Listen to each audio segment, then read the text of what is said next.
5,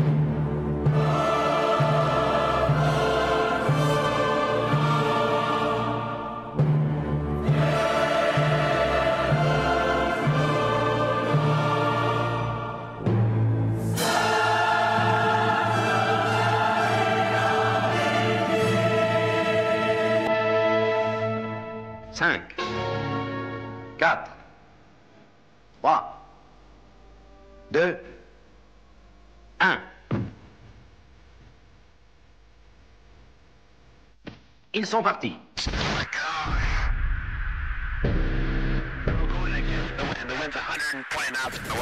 Radio X Files avec Christian Page et Marceau. Radio X. 18h01, presque 2 minutes. Bonsoir, bon vendredi. Bienvenue sur les ondes de Choix 98.1 Radio X. Et non, ce n'est pas Marceau pour la dernière de votre rendez-vous unique à Québec pour les phénomènes étranges et inexpliqués. C'est Camille, en remplacement de Yannick. Et on a toujours avec nous l'animateur de cette émission Radio X-Files, Christian Page. Monsieur Page, mes hommages. Bonsoir Camille. Ça va bien? Oui, ça va bien. Écoute, on avait eu l'occasion de se parler à quelques reprises, je pense, durant les émissions de Marceau, mais c'est la première fois que nous faisons un Radio X-Files ensemble. Oui, et même dans la saison de Ouellette en direct, on a eu l'occasion d'avoir une longue jasette avec toi sur ta carrière aussi. C'est la dernière fois, la plus récente qu'on a discuté. Un jour, je ferai peut-être une biographie de moi-même. Une biographie de moi-même. Oui, il y en aurait long à dire, je suis certaine. Oui, effectivement, écoute, toutes sortes d'anecdotes. J'en finis jamais de raconter des anecdotes de voyage ou des anecdotes liées à des investigations menées sur des lieux hantés ou des endroits où se sont produits des phénomènes mystérieux. Bon, écoute, c'est vrai qu'effectivement, je pourrais faire une monographie uniquement pour raconter ces histoires-là.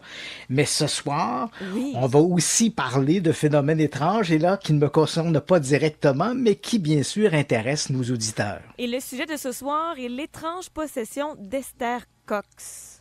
Oui, ça, c'est assez amusant parce que je l'ai choisi, ce thème-là, spécialement pour toi. Oh oui? Parce que, oui. Et je m'explique parce que, bon, j'avais sur mon ardoise toutes sortes de sujets. Bon, est-ce que ce soir, on prend une histoire d'une créature mystérieuse? Est-ce qu'on prend une histoire d'OVNI? On sait qu'on parle beaucoup d'OVNI ces temps-ci dans les médias.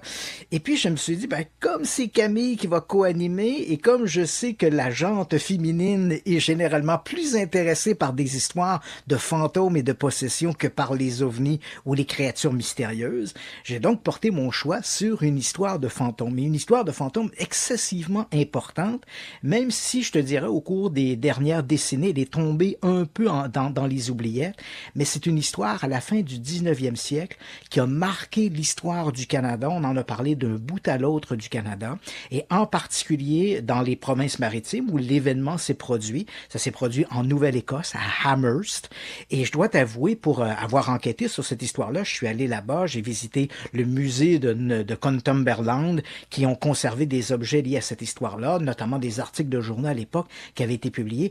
Et encore en Nouvelle-Écosse, dans cette région, dans le comté de Northumberland, et en grande partie autour de Amherst, qui est passé d'un petit village à une ville de taille moyenne.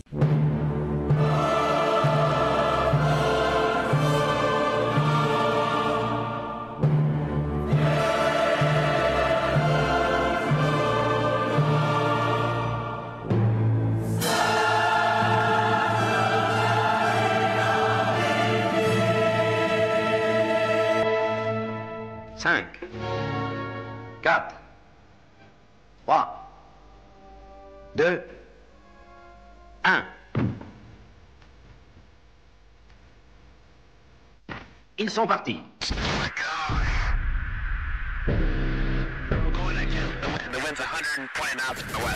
Radio X Files avec Christian Page et Marceau.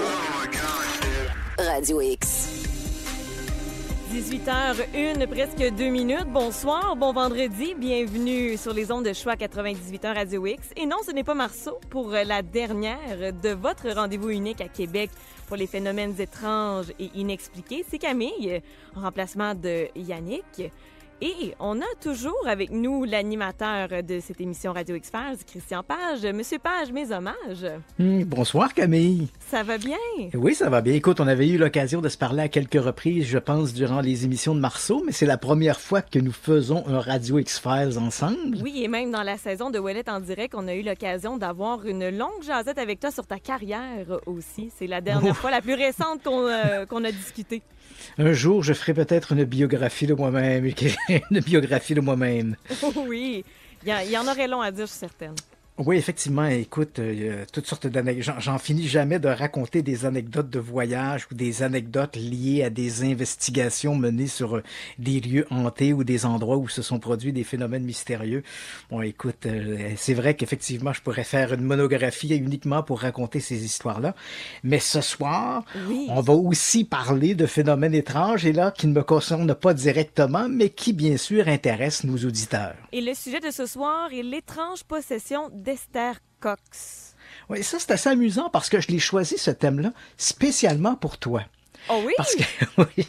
Et je m'explique parce que, bon, j'avais sur mon ardoise toutes sortes de sujets. Bon, est-ce que ce soir, on prend une histoire d'une créature mystérieuse? Est-ce qu'on prend une histoire d'OVNI? On sait qu'on parle beaucoup d'OVNI ces temps-ci dans les médias.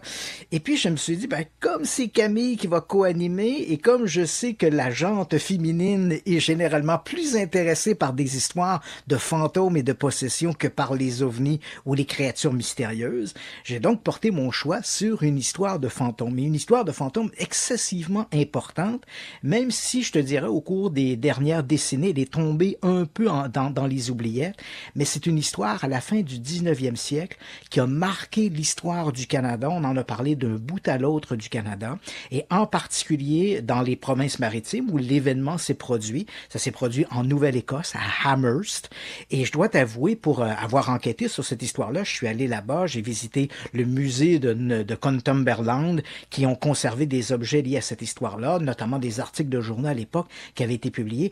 Et encore en Nouvelle-Écosse, dans cette région, dans le comté de Northumberland, et en grande partie autour de Amherst, qui est passé d'un petit village à une ville de taille moyenne, l'histoire de Esther Cox, cette jeune femme qui était comme entouré de phénomènes mystérieux, sinon possédé par Robert le fantôme, comme on va le dire, on va le raconter. Cette histoire-là continue de faire énormément jaser. Tous les jeunes connaissent l'histoire d'Esther Cox. Cette histoire-là a été adaptée dans des théâtres, aussi bien des théâtres professionnels. On en a fait des pièces qui sont jouées par des comédiens professionnels, et dans les écoles, principalement les écoles secondaires, souvent l'histoire d'Esther Cox, parce que c'est un huis clos qui est très facile à monter. L'histoire d'Esther Cox a alimenté énormément de jeunes scénaristes en herbe en créant des scénarios autour de cette histoire-là d'Esther Cox.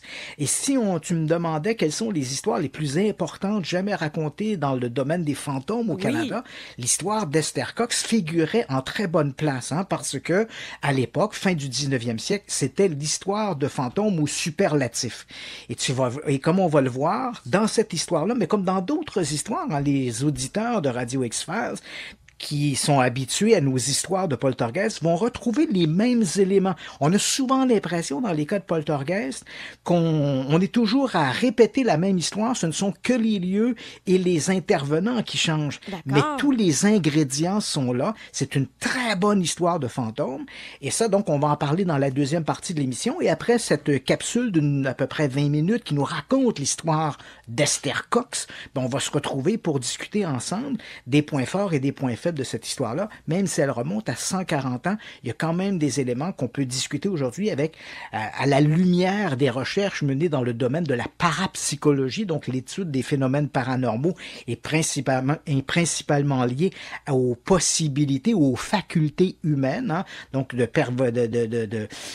télékinésie, de clairvoyance, de perception extrasensorielle. Donc tous ces phénomènes-là sont reliés sous un gros parapluie qu'on appelle les recherches en parapsychologie. Les phénomènes de poltergeist font partie du nombre. Donc, on va se retrouver après et se dire, aujourd'hui, en 2021, quand on regarde l'histoire d'Esther Cox, qu'est-ce qu'on peut en dire? Quels sont les points faibles et les points forts? Donc, ça, après notre présentation de la capsule. Donc, ce soir, notre thématique pour terminer notre saison, ce sera l'étrange possession ou le poltergeist. Hein? On est vraiment à cheval entre les deux. L'étrange possession d'Esther Cox. Sans se connaître beaucoup, Christian, effectivement, tu es dans mes tales et j'ai bien hâte d'en apprendre davantage. Mais d'abord, on a les actualités de la semaine et tu voulais nous amener sur Vénus. C'est vrai, parce que, et Vénus, on parle bien de la planète Vénus et non pas la déesse de l'amour. Donc oui, effectivement, Vénus, parce que depuis quelques mois, on parle, et avec raison, on parle beaucoup de Mars. C'est devenu un peu le sujet qui intéresse le plus les astronomes amateurs et ceux qui s'intéressent à la vie extraterrestre.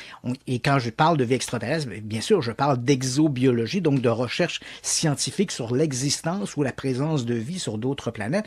Et actuellement, le point d'intérêt est tourné, nos yeux sont tournés vers Mars avec l'atterrissage, il y a quelques mois maintenant, de Persévérance, oui. Qui nous transmet des informations, des images.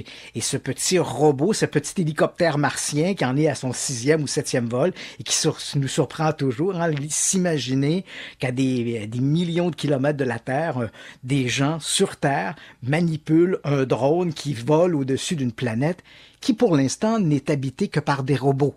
Oui. Faut pas se le cacher. Mars n'a comme habitants que des robots. Donc, c'est vrai que c'est fascinant de s'imaginer ça à des millions de kilomètres de la Terre, toute cette connexion que l'on a grâce à la technologie entre notre monde et ce monde lointain. Mais dans le grand intérêt de la recherche dans le domaine de la vie extraterrestre et dans le domaine de la recherche sur notre propre système solaire, il y a une méconnue qui pourtant nous semble très familière et très connue, mais qui ne l'est pas tant que ça, et c'est la planète Vénus. Hein, Vénus a souvent été décrite comme étant la sœur jumelle de la Terre. Hein? Oui. C'est la deuxième planète à partir du Soleil. Et c'est vrai qu'au niveau de sa masse, au niveau de son diamètre, elle peut ressembler un peu à la Terre. Elle est aussi entourée de nuages. Mais là, à peu près, ça arrête toute comparaison. C'est amusant parce que à une époque, quand on dit ça, ça nous semble tellement invraisemblable, mais quand on pense qu'il y a 70 ans, par exemple, hein, donc la génération de tes grands-parents, on ignorait s'il existait des planètes en dehors de notre propre système solaire. On l'imaginait, on s'en doutait. On voyait bien qu'il y avait des millions, des milliards d'étoiles. Et on se disait, ces millions, milliards d'étoiles doivent certainement avoir des planètes comme notre Soleil a. Et à l'époque, si on remonte dans les années 60, 70, on avait 9 planètes. Hein? Pluton était encore dans le giron des planètes avant d'être rétrogradé. Et donc, on avait ces planètes et on se disait, bon, on a 9 planètes. On suppose qu'il doit y avoir des planètes autour des autres étoiles, mais on n'en avait pas la preuve. Donc, les seules planètes qu'on pouvait observer étaient celles qui étaient dans notre propre système solaire. Et quand on regardait vers Vénus, et là, on recule dans les années 1950, c'était bien avant l'exploration spatiale avec des sondes, on regardait Vénus avec des télescopes, et bien sûr, son atmosphère, la planète nous était cachée par son atmosphère dense, mais on imaginait des mondes sur Vénus, on imaginait que Vénus ressemblait à la Terre. On l'avait surnommée la sœur jumelle de la Terre, on l'appelait aussi parfois l'étoile du berger. Oui. Parce que comme c'est l'étoile, en fait la planète la plus brillante dans le ciel, on suppose que lorsque dans la Bible on parle de ces rois mages qui se sont rendus vers l'étable de la nativité à Bethléem, ils ont été guidés par une étoile. Alors on se dit c'était peut-être la planète Vénus, cette étoile excessivement brillante dans le ciel et qui est connue bien sûr depuis l'Antiquité. Donc on l'a surnommée l'étoile du berger. C'est également l'étoile on l'appelle aussi l'étoile du matin parce que lorsque le soleil commence à se lever et que la clarté du jour efface les autres étoiles dans le ciel, la dernière à disparaître, si elle est dans ton champ de vision, c'est la planète Vénus, parce qu'elle est tellement brillante qu'elle reste plus longtemps visible dans le ciel au lever du jour, d'où son surnom de l'étoile du matin. Mais on fantasmait sur Vénus. Hein? Dans les années 50, par exemple, c'est assez amusant, quand est apparu le mouvement des contactés, hein? Lorsque le phénomène des soucoupes volantes apparaît à la fin des années 1940, là on s'imagine d'abord, il doit s'agir de martiens, c'est des gens qui viennent d'autres planètes, et on voit apparaître assez rapidement des gens, des escrocs, entre toi et moi, qui vont commencer à prétendre être en contact avec ces visiteurs de l'espace, ses frères et ses sœurs de l'espace.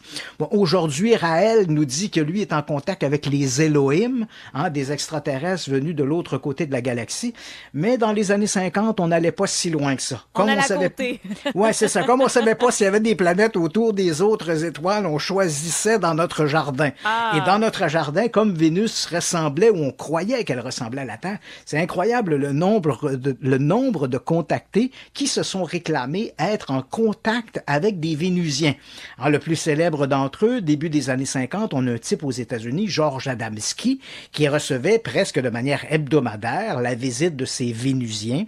Et peut-être à cause de Vénus, ces Vénusiens étaient décrits comme des hommes et des femmes d'une très grande beauté, avec une grande chevelure blonde, presque des pin-ups sortis directement des magazines pour hommes. Là, oui. On voit un peu l'image que l'on se faisait de ces Vénusiens. Mais malheureusement, lorsque l'exploration spatiale a débuté avec des sondes, on a commencé à s'intéresser aux planètes les plus proches, donc la planète Mars et la planète Vénus. Et dès les années 60, on a commencé à avoir une autre vision de Vénus. Donc des sondes ont été envoyées vers Vénus, des sondes américaines et soviétiques en particulier. Les soviétiques avaient un programme très ambitieux qui s'appelait le programme Venera, et ils ont réussi au début des années 1980. Donc déjà dans les années 60, on a envoyé des sondes. Quand on parle de sondes spatiales, il faut toujours se rappeler que bien souvent, les sondes sont composées de 2 robots. Un robot qu'on appelle l'orbiteur, qui se met en orbite autour de la planète et avec des appareils télémétriques nous renvoie des informations sur la densité de l'atmosphère, les gaz qui composent l'atmosphère, des relevés géologiques ou géographiques de la planète. Donc ça, c'est l'orbiteur. Et dans certains cas, il y a un atterrisseur, donc un vaisseau qui peut se poser sur la planète et nous renvoyer des images, comme c'est le cas, par exemple, de Persévérance sur Mars. Dans le cas de Vénus, donc les Soviétiques, les Américains et les Soviétiques avaient des programmes ambitieux, mais le plus ambitieux était quand même le programme Venera de l'ancienne Union soviétique. Donc, dès les années 60-70, ils ont envoyé des sondes vers Vénus. Ils ont réussi le tour de force de faire atterrir à la fin des années 70, début des années 80, des vaisseaux sur Vénus. Et là, bien sûr, les images qui nous ont été transmises nous ont fait complètement oublier cet univers idyllique qu'on imaginait sur Vénus. Il faut savoir que Vénus est un monde inhabité et inhabitable. C'est une planète dont la température de surface atteint quelque chose comme 450 degrés centigrades. C'est tellement chaud que le plomb fond. C'est une température au-delà du point de fusion du plomb. La pression atmosphérique est 90 fois supérieure à ce qu'on retrouve sur Terre. Donc, pour avoir le même type de pression atmosphérique qu'on rencontre sur Vénus, il faut que tu plonges sous l'eau et que tu descendes à 900 ou 1000 mètres de profondeur. Donc, tu t'imagines cette pression de l'eau qui va t'écraser. C'est la pression que représente l'atmosphère de Vénus à sa surface. Okay. Et crois-le ou non, donc l'atmosphère est composée en partie de dioxyde de carbone, donc un gaz empoisonné. Et crois-le ou non, quand il pleut sur Vénus, il pleut de l'acide sulfurique. Oh, OK. On ne pourra jamais habiter là. Non, tu t'imagines donc que ça, c'est très difficile pour les parapluies. Donc, on a vite oublié Vénus comme étant cette idée de la planète ou la jumelle de la Terre. On l'a un peu oublié. Et comme les sondes Venera s'étaient posées sur Vénus au début des années 80, puis il faut le dire, elles n'ont pas fonctionné très longtemps. Les sondes les plus performantes, on pense de Venera 13 et Venera 14.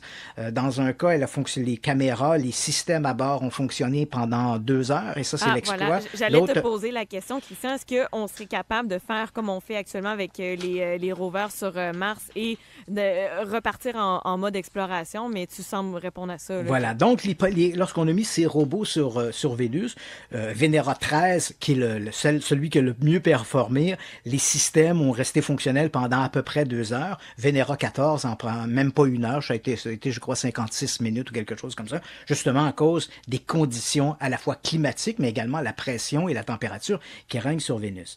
Donc, on avait mis un peu de côté Vénus parce que c'est un défi majeur que d'essayer d'explorer Vénus.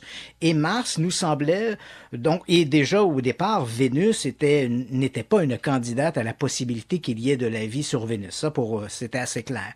Donc, Mars était un candidat beaucoup plus intéressant, et c'est pourquoi, à partir des années 70, les Américains se sont surtout tournés vers Mars. Les Soviétiques aussi se sont tournés vers Mars, mais ils ont connu un nombre d'échecs incroyables. C'est vraiment les Soviétiques ont joué de malchance avec l'exploration de Mars, alors que les Américains ont connu de beaux succès, et on le voit avec Persévérance, c'est un autre des très beaux succès américains. Mais on a décidé finalement de se retourner vers notre vieille compagne Vénus. On s'est dit, il faudrait bien quand même y retourner parce que les technologies ne sont plus les mêmes, les conditions nous sont connues, on serait donc en mesure de pouvoir faire atterrir des vaisseaux sur Vénus. Probablement que ces vaisseaux donneraient de meilleures performances que les sondes Vénéra dans les années 80. Donc la NASA a annoncé il y a 2 semaines, le 2 juin, elle a annoncé qu'elle allait mettre sur pied un programme qui allait lancer vers Vénus aux alentours de 2028-2030 2 nouvelles sondes, la sonde Da Vinci Plus et une autre sonde qui va s'appeler Veritas. Ce qui nous intéresse le plus, Veritas, il faut le dire, ce sera seulement un orbiteur, donc une sonde qui va se mettre en orbite autour de Vénus et nous transmettre de l'information sur beaucoup plus élaboré que ce que nous avaient transmis les sondes dans les années 80, les sondes soviétiques. Puis il faut le dire aussi, la dernière sonde américaine envoyée vers Vénus date quand même de 1990, une sonde américaine qui s'appelait Magellan, qui a tourné autour de Vénus, qui nous a renvoyé de l'information sur son atmosphère, sur ses conditions géologiques, géographiques, mais c'est quand même quelque chose qui remonte à 30 ans maintenant. Donc on a décidé d'y retourner, ces 2 sondes. Donc la sonde Veritas va se mettre en orbite autour de Vénus, avec des systèmes de laser, va pouvoir faire une cartographie complète de la planète. Et le plus intéressant, c'est la seconde sonde, la Da Vinci Plus. Elle sera équipée d'un atterrisseur, donc il va y avoir une partie orbiteur qui va se mettre en orbite autour de la planète, mais l'atterrisseur, lui, une espèce de grosse sphère métallique, va se poser sur Vénus. Il aura, pour ainsi dire, il aura un nez, des yeux pour sentir et voir ce qui se passe sur Vénus. Et parmi les programmes inscrits dans l'agenda de ces sondes, il faut savoir que Vénus la vie telle qu'on la connaît, comme sur Terre, la vie est composée à partir du carbone. Et ce carbone, il a besoin d'un diluant, d'un solvant, et le solvant, c'est l'eau. Donc, le carbone et l'eau ont donné des réactions chimiques qui ont permis à la vie de se développer. Et l'eau est composée d'hydrogène, d'oxygène. Donc, on imagine, quand on entend des scientifiques qui parlent de la vie comme on la connaît, on parle d'une vie sur la base du carbone. Évidemment, on pourrait se poser la question, est-ce qu'il ne pourrait pas y avoir d'autres formes de vie dans l'univers basées sur d'autres éléments? Et la réponse, elle est oui. On pourrait prendre, par exemple, de la silice, donc du sable, et le mélanger avec de l'ammoniac. L'ammoniac, à très très basse température, peut être liquide. Et donc, on pourrait les mélanger et on pourrait anticiper une réaction chimique qui pourrait éventuellement donner l'apparition d'êtres organiques.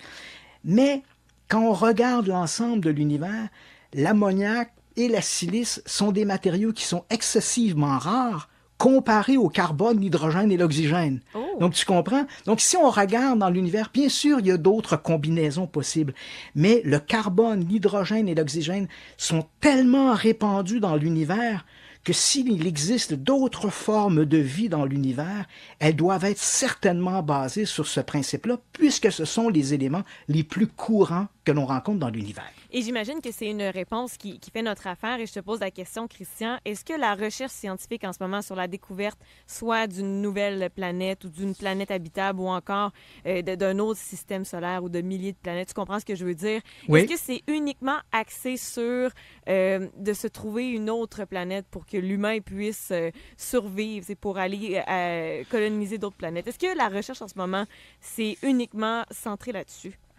En fait, c'est un des programmes. Quand on pense, par exemple, à des penseurs comme Stephen Hawking, il disait, la Terre, on en a à peu près encore pour 150 ans. Fait que donc, d'ici 150 ans, il va falloir, on va avoir ou bien épuisé les ressources de la Terre, ou la surpopulation va faire qu'on va devoir immigrer, ou on aura rendu l'atmosphère ou l'environnement terrestre inhabitable. Oui. Donc, évidemment, c'est un scénario excessivement pessimiste. Donc, on regarde ailleurs ce qui pourrait être fait. Et bien sûr, quand on regarde les autres planètes, les exoplanètes, parce que tantôt on parlait dans les années 50, on savait pas s'il y en avait. Maintenant, on le sait, c'est un peu la norme. Presque on suppose qu'une étoile sur 2 a des systèmes de planètes qui gravitent autour. Okay. Et dans bien des cas, ces planètes qui gravitent autour, il y a ce qu'on appelle la zone de vie, toujours en considérant, bien sûr, la vie telle que nous la connaissons. Toujours une vie basée sur le carbone, l'hydrogène et l'oxygène. Donc, il y a ce qu'on appelle la zone de vie. La zone de vie, c'est c'est une zone où il faut que la planète ne soit pas trop proche du Soleil pour que l'eau à sa surface s'évapore et devienne de la vapeur. Et il ne faut pas qu'elle soit trop éloignée non plus pour que l'eau devienne de la glace.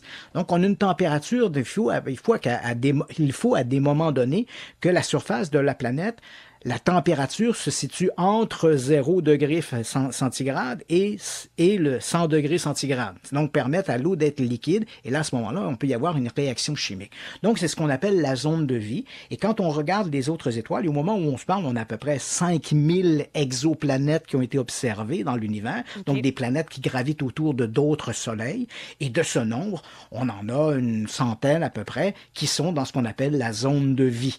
Il y en a sûrement d'autres, mais celles on a pu en observer une centaine qui étaient dans la zone de vie, donc des planètes qui ressemblent assez à la Terre et qui sont ni trop proches ni trop éloignées de leur Soleil, qui permet, s'il y a de l'eau à la surface, que cette eau soit à l'état liquide et donc permettre les échanges chimiques nécessaires pour que la vie puisse s'y développer. Et si la vie peut s'y développer, bien sûr, l'idée de nous coloniser ces planètes devient une perspective qui est envisageable. D'accord. Donc, oui, j'allais dire. Vas-y, poursuis. J'allais dire, donc, bien sûr, c'est cette idée-là d'aller vers une autre destination, elle est une préoccupation bien réelle, mais la première préoccupation, c'est est-ce qu'il existe de la vie ailleurs dans l'univers? Parce que quoi qu'on en dise, Camille, même si on parle des ovnis, les extraterrestres, on est très enthousiaste avec ça, oui. Il ne faut pas se le cacher, la seule place jusqu'à présent où on a observé de la vie, c'est sur la Terre. Quoi qu'on en dise, je sais qu'il y a des gens qui vont sortir leur crayon puis leur papier en disant « Oui, mais s'il y a des milliards et des centaines de milliards d'étoiles multipliées par des centaines de milliards de planètes, il faut qu'il y ait de la vie. » Oui, mais « il faut qu'il y ait de la vie », c'est pas une preuve. Tu comprends? C'est beau, ça, là. Mais en ce moment, au moment où on se parle, la seule place où on n'a jamais observé de la vie, c'est sur la Terre. Évidemment, les statistiques font que l'univers est tellement grand, il y a tellement de planètes, tellement d'étoiles, que c'est quasi invraisemblable d'imaginer que la seule place où la vie se soit développée soit sur la Terre. Ça se paraît invraisemblable. Mais on a une deuxième étape à franchir, même si on considère qu'il y a peut-être des milliards ou des centaines de milliards de planètes dans l'univers où la vie s'est développée, rien ne prouve que cette forme de vie se soit développée au point de développer l'intelligence. Ça, c'est un grand problème, parce que quand on parle de la vie, les scientifiques reconnaissent que les mécanismes qui permettent à la vie d'apparaître sont des mécanismes relativement simples. Donc, d'imaginer des planètes où la vie pourrait s'être développée, c'est tout à fait vraisemblable. Mais comment apparaît l'intelligence? Ça, on ne le sait pas. Est-ce qu'il se pourrait bien qu'au moment où on se parle, même si l'univers représente des étendues infinies, il se pourrait bien que la seule forme de vie intelligente qui existe dans tout l'univers soit sur la Terre. On ne le sait pas. Qu'est-ce qui fait que dans les mécanismes de l'évolution, que l'intelligence va apparaître? Est-ce que c'est accidentel? Est-ce que c'est un mécanisme naturel qui se produit ad nauseam ailleurs dans l'univers? On l'ignore. On n'a aucune idée de ça. Donc, oui, la vie doit certainement pulluler partout dans l'univers. Les formes de vie intelligentes, ça, on n'en a absolument aucune idée. Et c'est un peu pour répondre à ces grandes questions de l'apparition de la vie. Au moins, si on savait s'il y a de la vie ailleurs, on pourrait déjà anticiper cette deuxième étape de la vie intelligente. Et c'est un peu ce que fait Persévérance. Parmi les programmes majeurs du vaisseau Persévérance, c'est de déterminer est-ce qu'il y a sur Mars une vie qui existe là dans le sous-sol de Mars, ou est-ce qu'il y a eu autrefois, parce qu'on le sait, les conditions de la planète Mars étaient très différentes il y a des milliards d'années comparées à ce qu'elle est aujourd'hui. Mars, à un moment donné dans son histoire, a à peu près perdu toute son atmosphère. Et en ce faisant, bien sûr, elle a perdu cet effet de serre qui réchauffait la planète, elle s'est refroidie, et aujourd'hui, son atmosphère est tellement ténue que des formes de vie telles qu'on les connaît ne pourraient pas exister. Passons, mais on se dit... Oui? Je regarde le temps, Christian. Je ne sais pas si on est mieux de passer peut-être à un deuxième sujet. Oui, j'étais parti, mais écoute, tout ça pour te dire que, écoute, oui, c'est vrai qu'on est parti de ça, mais tout ça pour te dire que c'est très enthousiasmant, ces programmes lancés par la NASA. L'Agence spatiale européenne a décidé également d'emboîter le pas en envoyant, elle aussi, pour à peu près la même période, une sonde vers Vénus. Et il faut savoir, même si les chances de trouver de la vie sur Vénus sont excessivement faibles, il y a quand même un scénario qui permettrait que des formes de vie basées sur le carbone puissent exister dans l'atmosphère de Vénus, pas à sa surface, mais quelque part dans l'air de Vénus, il pourrait y avoir des micro-organismes vivants basés sur le principe du carbone, hydrogène, oxygène, et bien sûr, ces sondes que la NASA compte envoyer aux alentours de 2028-2029 auront pour mission de déterminer, bon, d'une part, d'enrichir nos connaissances sur la planète Vénus, mais également de déterminer s'il y a des formes de vie qui peuvent exister dans l'atmosphère de Vénus. Des vies extraterrestres, c'est la deuxième nouvelle. Tu vas même apprendre un nouveau terme, les aquanautes. Extraterrestres ou aquanautes. Ou aquanautes. Et ça, c'est assez amusant parce que les amateurs d'ovnis, donc les gens qui s'intéressent à la question des ovnis, mais de manière très soutenue, qui enquêtent sur les observations d'ovnis, ces gens-là n'arrêtent pas de j'allais dire, se réinventer, mais en fait, c'est de faire du neuf avec du vieux. Et là, c'est exactement ce qui se produit. Donc, on en a parlé à plusieurs reprises à l'émission. Depuis quelques mois, c'est un peu l'effervescence dans les milieux médiatiques parce que l'automne dernier, la US Navy a annoncé qu'elle mettait sur pied une espèce d'organisation qu'elle a appelée l'Agence d'intervention pour les phénomènes aériens non identifiés. Donc, en termes clairs, une espèce de communauté au sein de la US Navy qui va s'intéresser aux observations d'objets volants non identifiés, donc des ovnis. Et on sait que ces gens-là, pour pouvoir bénéficier des budgets du département de la Défense, doivent remettre d'ici le 25 juin, ils doivent remettre un rapport en partie publique pour dire voilà ce que l'on sait des ovnis, ce qu'ils sont, ce que l'on pense des ovnis et dans quelle mesure ces ovnis, s'ils existent, représentent une menace pour la sécurité nationale. Donc ça, c'est très attendu. Puis tu comprends, les amateurs d'ovnis trépignent à l'idée de wow, enfin l'armée va reconnaître l'existence des ovnis. Ça fait un petit peu poète parce qu'il y a quand même eu une fuite et la fuite, même si le rapport n'a pas encore été publié, la fuite nous dit que le rapport va avoir comme conclusion que oui, il y a des phénomènes aériens non identifiés qu'on ne peut pas expliquer, mais on n'a aucune preuve que ces phénomènes-là sont des extraterrestres. Donc ça fait un petit peu c'est pas ce qu'on pense au final. Ouais, c'est ça. Donc ça fait un peu poète. Mais ce qui est amusant, c'est que avec tout ce que je t'ai raconté à propos de Vénus, ce qu'on voit, c'est qu'une espèce d'explosion au cours des dernières décennies de nos connaissances dans le domaine de l'astrophysique et de l'astronomie. Hein. Dans les années 50, c'était possible d'imaginer des extraterrestres avec des grands cheveux blonds qui vivaient sur Vénus. Aujourd'hui, on peut plus penser ça. Et là, notre problème avec le fait que l'armée nous dit oui, il y a peut-être des ovnis, mais c'est pas des extraterrestres. Là, les amateurs d'ovnis se réinventent en disant bon, ok, si c'est pas des extraterrestres, qu'est-ce que c'est?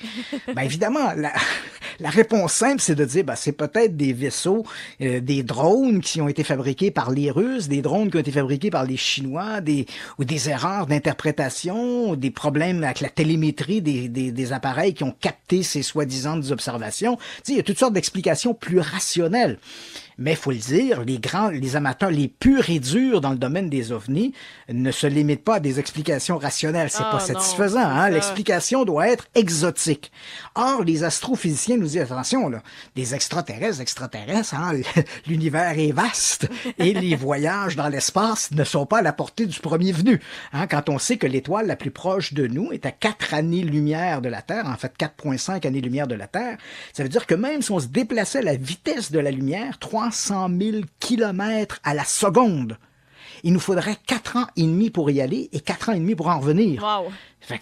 Et on peut pas aller plus vite que la lumière. Techniquement, là, si on se réfère à nos connaissances dans le domaine de l'astrophysique, la théorie de la relativité d'Einstein, la vitesse de la lumière, c'est la vitesse absolue. 300 000 km/s, on peut pas aller au-delà de ça.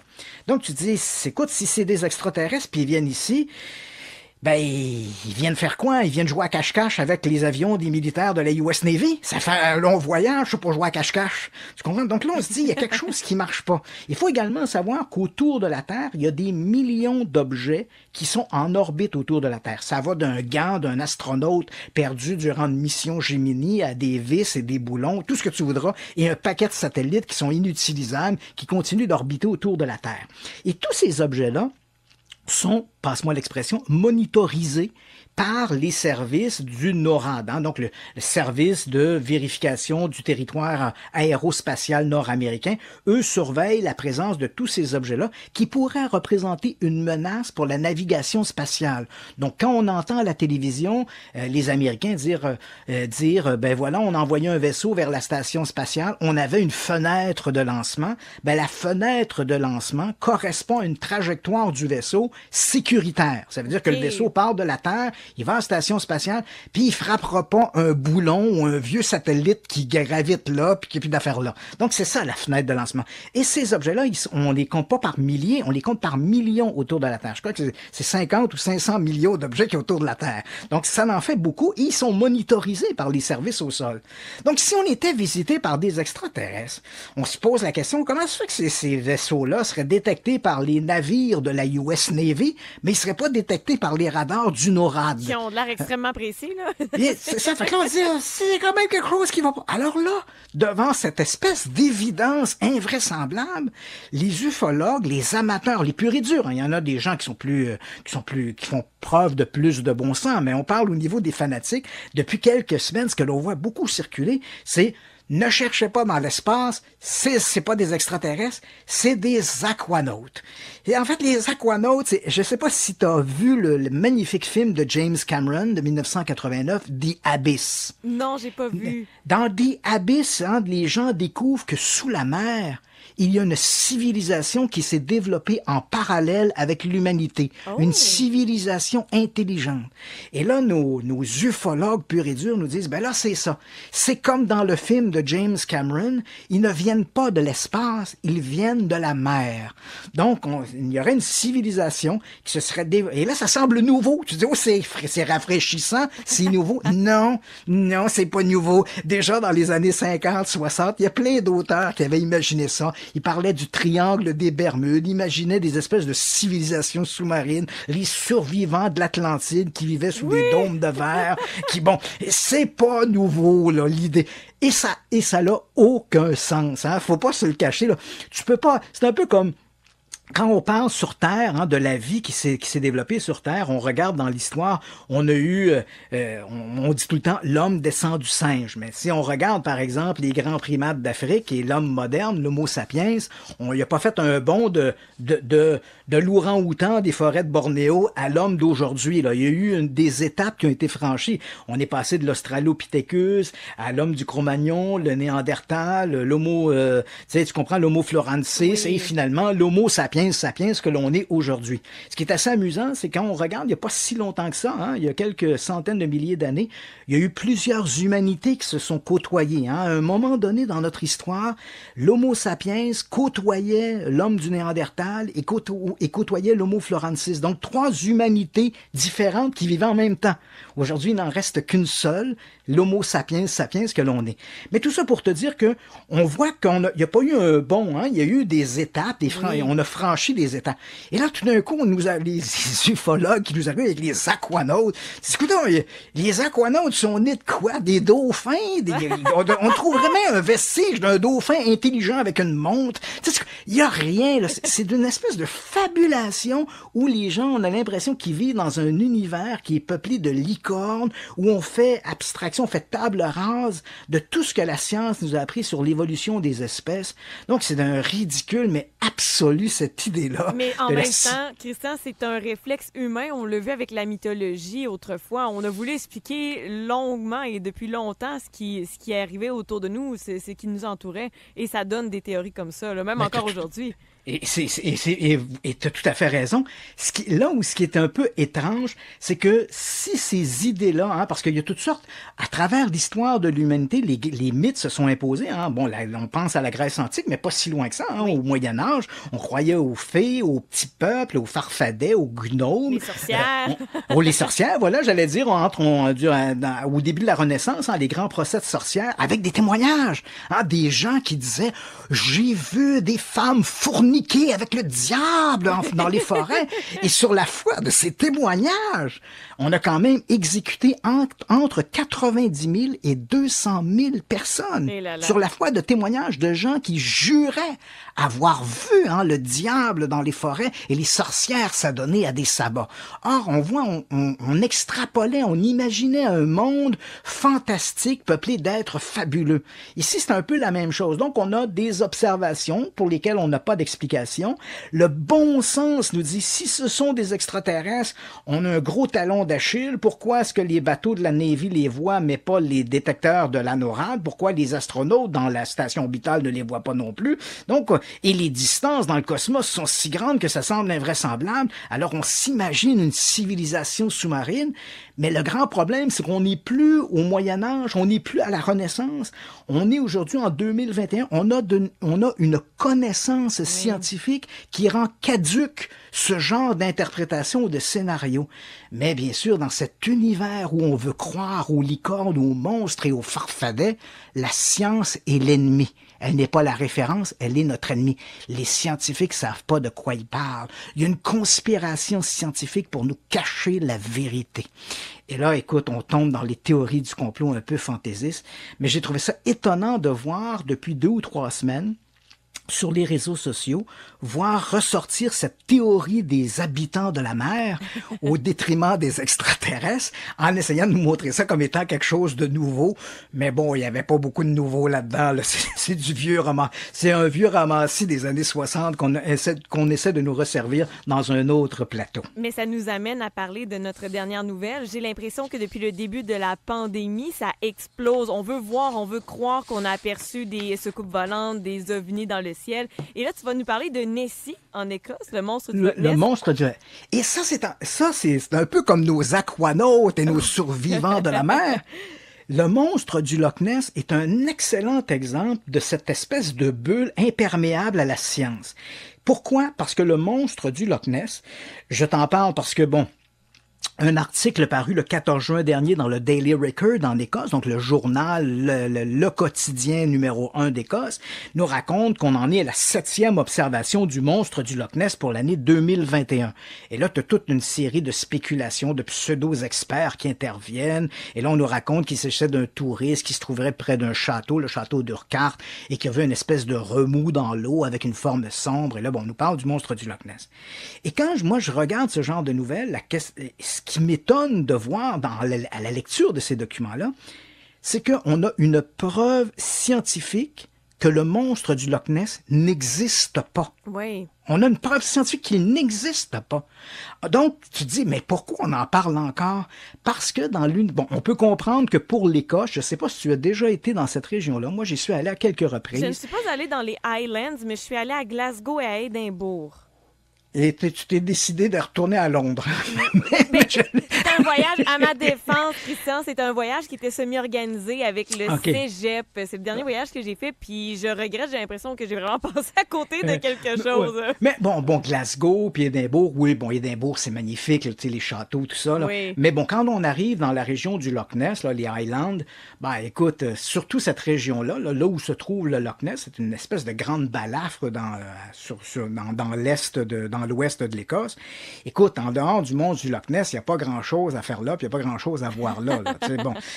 Et c'est vrai que le monstre du Loch Ness rapporte à l'industrie touristique locale quelque chose comme 200 millions de dollars par année. Donc, tu comprends? Wow, pour eux, il est important que le monstre du Loch Ness existe. Ça fait vivre le commerce local. Mais là où moi, je m'étonne toujours un peu, c'est que on a quand même cette preuve scientifique que le monstre du Loch Ness, si on accepte, bon, c'est bien sûr, si on part du principe que le monstre du Loch Ness appartient à l'univers de la zoologie. Donc, c'est un animal qui a ou bien survécu à la préhistoire depuis des millions d'années et qui vit toujours dans le Loch Ness, ce qui est un peu invraisemblable. Il faut bien que cet animal-là se reproduise de temps à autre, mais là, bon, pour une raison quelconque, il vivrait de manière éternelle, ou bien encore... Et seul, c'est ça. Et seul, oui. Ou bien qu'il s'agit d'une espèce animale qui aurait plusieurs représentants, mais qui serait tout à fait inconnu de la science. Hein? Donc, on aurait une communauté d'animaux inconnus de la science qui vivraient dans le Loch Ness et qui générerait ces fameuses observations du monstre du Loch Ness. Un peu comme la licorne, en fait, Christian, c'est ça? Ouais, mais sauf que dans ce cas-là, ce qui est assez amusant, c'est qu'on a une preuve qu'il n'existe pas. Hein? En 2018, il y a un généticien de l'Université d'Otago, en Nouvelle-Zélande, le Dr Neil Gemmell, qui s'est rendu au Loch Ness, et tu te doutes bien que toute espèce animale, quelle qu'elle soit, hein, des humains aux insectes, tous les animaux laissent des marques dans leur environnement. Soit parce qu'il y a une mue, hein, ils changent de peau, changent de carapace, il y a des excréments, donc tous les animaux polluent leur environnement. Même, on aurait pu retrouver des fossiles aussi, là. Oui, bien sûr.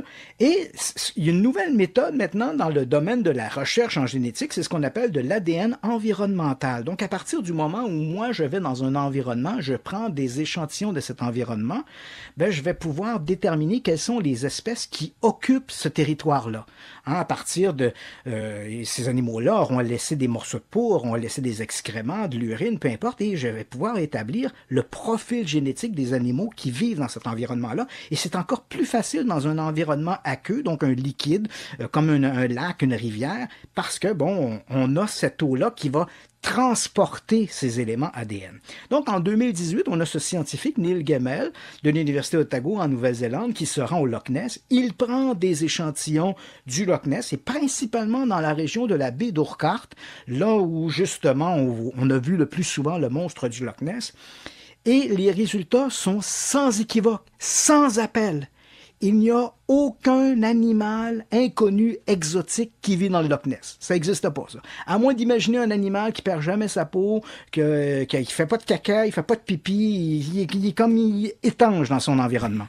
Ce que le docteur Gemmell a démontré, par contre, c'est qu'il y a de fortes communautés d'anguilles dans le Loch Ness, et ces anguilles, bien évidemment, certaines peuvent atteindre 4 ou 5 mètres de long et pourraient générer des observations du monstre du Loch Ness. Donc, les gens sont sur la rive, et là, ils voient une espèce de remous dans l'eau qui pourrait être provoqué par une anguille, et là, bien sûr, la culture populaire fait qu'ils vont fantasmer sur ce remous dans l'eau et vont imaginer des choses beaucoup plus grandes, plus grosses et plus importantes que ne l'est la réalité, mais on s'entend bien, on a une preuve scientifique qu'il n'y a pas d'animaux exotiques qui vivent dans le Loch Ness. Point final.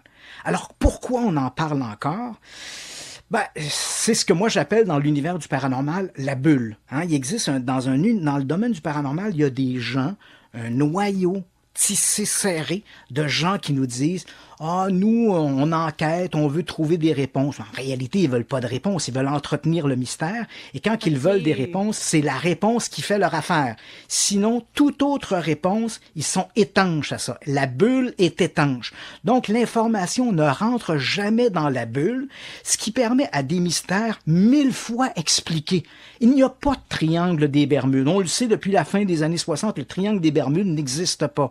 Hein, c'est parce qu'il y a plus de bateaux, puis parce qu'il y a plus d'avions, qu'il y a plus d'accidents. C'est tout. Il n'y a pas de mystère, là. Mais pourquoi ces mystères-là perdurent? Parce qu'il y a ce noyau-là, cette bulle qui entretient ces mystères-là et pour lesquels les explications ne rentrent jamais.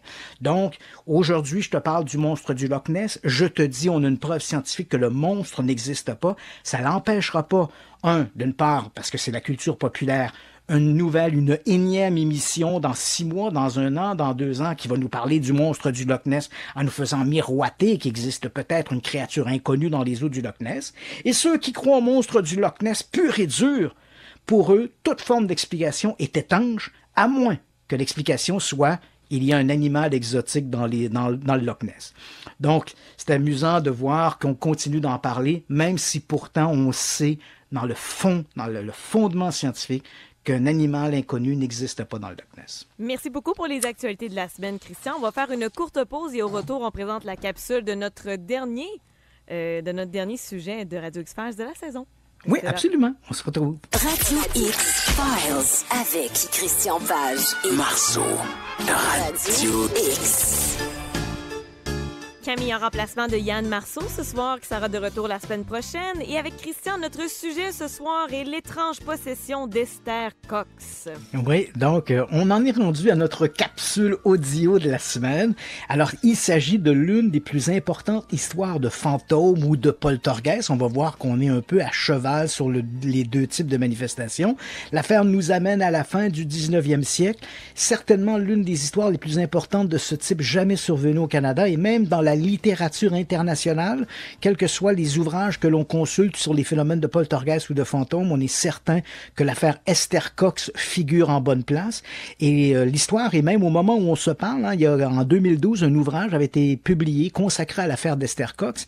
Et je sais de par l'éditeur qu'une compagnie de production de télévision s'est montrée intéressée d'adapter l'histoire pour le cinéma. Alors, avant que ça sorte sur les grands écrans, voici en audio. Donc, mettez vos écouteurs, préparez-vous. Voici la possession d'Esther Cox. On écoute et on revient par la suite.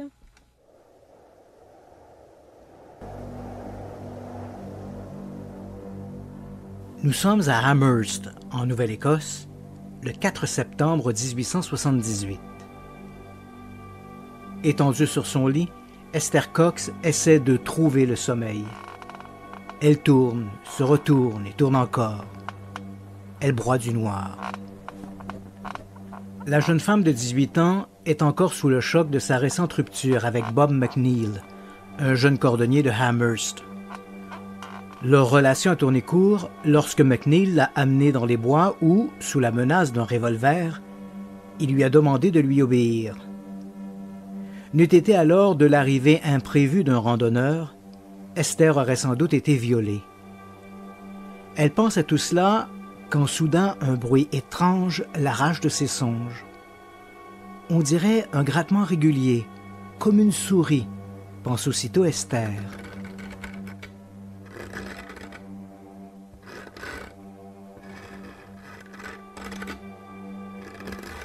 Doucement, elle se penche sur le bord du lit et regarde en dessous. Le bruit vient définitivement de sous sa couche. À moins de 2 mètres, sa sœur Jane, avec qui elle partage la chambre, dort à poing fermé. « Jane, réveille-toi » murmure-t-elle. « Qu'est-ce qu'il y a? Pourquoi ne dors-tu pas » demande l'aînée à demi éveillée. « Écoute, n'entends-tu pas ce bruit » Sans bouger, retenant son souffle, Jane porte l'oreille. Effectivement, il y a bien un bruit curieux, une sorte de grattement. « On dirait que ça vient de sous ton lit » conclut Jane. « Ah, je savais bien que je ne rêvais pas » réplique Esther, comme pour s'excuser d'avoir réveillé son aîné. « Ne bouge pas, je vais regarder. » Doucement, Jane se lève, allume une bougie et s'approche du lit de sa cadette. À la lueur chiche de la flamme, elle jette un coup d'œil sous la couche. Il y a là une boîte qu'elles utilisent pour mettre des bouts de tissu et des bobines de fil. La boîte fait des petits bonds en l'air, comme si elle était animée d'une vie propre.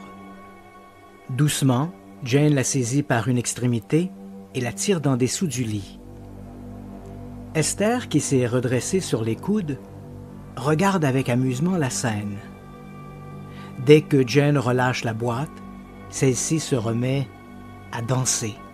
« On dirait qu'il y a une souris à l'intérieur » murmure Esther. Mais comme aucune des deux femmes ne se décide à ouvrir la boîte, elles appellent leur beau-frère qui occupe la chambre voisine. Le temps pour lui d'enfiler quelques vêtements, il apparaît dans l'entrebâillement de la porte. « Qu'est-ce qu'il y a » demande-t-il de sa voix rauque. « Regarde » lance Esther en pointant du doigt la boîte sauteuse, qui se trouve à présent au milieu de la pièce. Étonné, Daniel Teed observe un instant cette petite boîte qui fait des bonds sur les lames du plancher. Très doucement, il se penche et en soulève le couvercle. Il n'y a rien. Rien sauf des bobines de fil et quelques morceaux de tissu. Mais il n'y a rien, lance-t-il. Et comme pour lui donner raison, la boîte cesse de bouger. Allez, n'y pensez plus, reprend-il en repoussant la boîte sous le lit d'Esther. Les deux femmes se recouchent. Pendant de longues minutes, elles restent attentives au moindre bruit. Mais tout est redevenu calme. Elles finissent par s'endormir sans autre incident. Le grand mystère d'Amherst vient de commencer.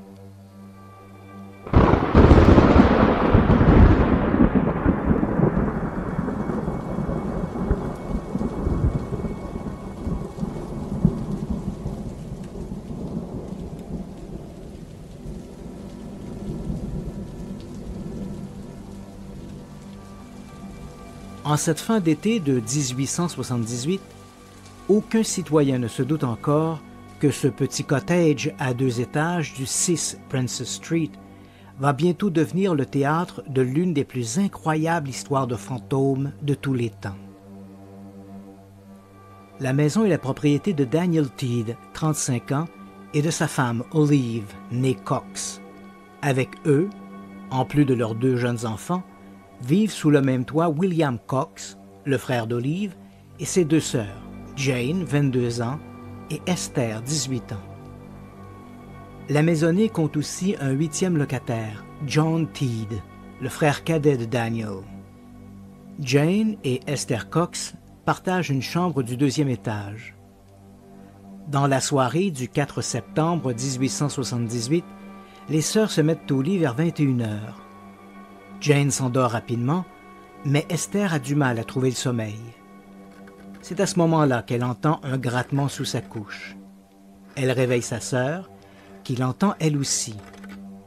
Les 2 femmes découvrent bientôt que ces bruits irréguliers proviennent d'une boîte de couture placée sous le lit d'Esther. Pourtant, mis à part quelques bouts de tissu et du fil, il n'y a rien d'autre dans la boîte. Pas de souris, comme les femmes l'ont d'abord cru, ni aucun insecte. Le bruit s'arrête et les 2 femmes s'endorment sans trop y penser. Le lendemain soir, quelques minutes après s'être mise au lit, Jane est réveillée par les cris d'Esther. Celle-ci se tient au milieu de la chambre. Elle est prise de tremblement et ne cesse de répéter « Je meurs! Je meurs! » Jane croit d'abord que sa sœur est somnambule et qu'elle fait un cauchemar. Mais il n'en est rien. Et l'état d'Esther a de quoi inquiéter. La jeune femme a le visage tout rouge et est couverte de sueur. Ses yeux sont exorbités et ses poings sont fermés si serrés que ses ongles entrent dans sa chair. Réveillée par les cris d'Esther, toute la maisonnée se retrouve bientôt à son chevet. Daniel Teed croit que sa belle-sœur est en train de perdre la raison.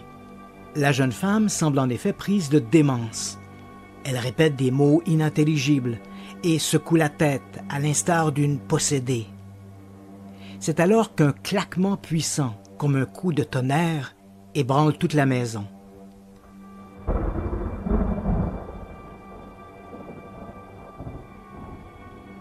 Aussitôt, Esther retrouve son aspect normal et s'écroule sur son lit où elle sombre dans un profond sommeil. 4 jours plus tard, alors que les récents incidents sont presque oubliés, c'est au tour de la literie de faire des siennes.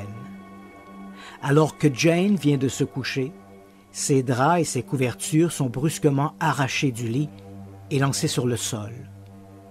Le même phénomène se répète avec la literie d'Esther. Les femmes crient, alertent la maisonnée. Esther entre de nouveau en transe. Elle est prise de convulsions et transpire comme sous la poussée d'une fièvre soudaine. L'inquiétude règne dans le petit cottage de Princess Street.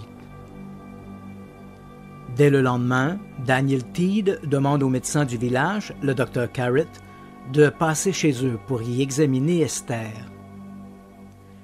Ce dernier y trouve la jeune femme toujours alitée et fiévreuse. Il conclut à une légère dépression nerveuse. Mais l'état de santé de sa patiente l'étonne moins que son oreiller, qui semble tirer de gauche à droite, comme par une main invisible. un phénomène dont est témoin toute la maisonnée. Puis, comme la veille, c'est au tour de la literie d'être tirée par des forces obscures.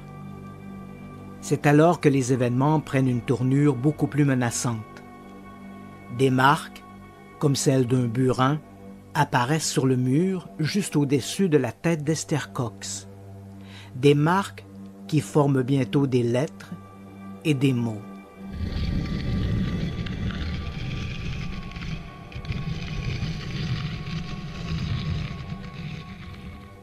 Esther Cox, tu es mienne pour que je te tue.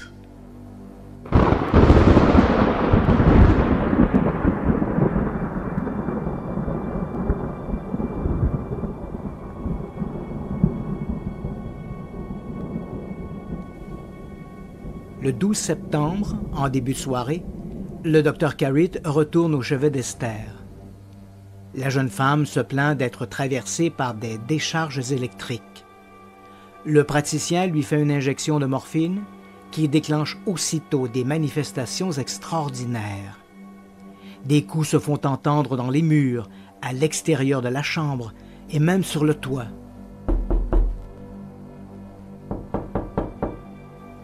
Lorsque le Dr Carritt quitte les lieux un peu après minuit, les bruits sont toujours présents, comme si quelqu'un abattait une masse de plusieurs kilos sur la maison des Teed. Du jour au lendemain, le cottage de Princess Street devient l'objet de la curiosité de tout le comté de Cumberland.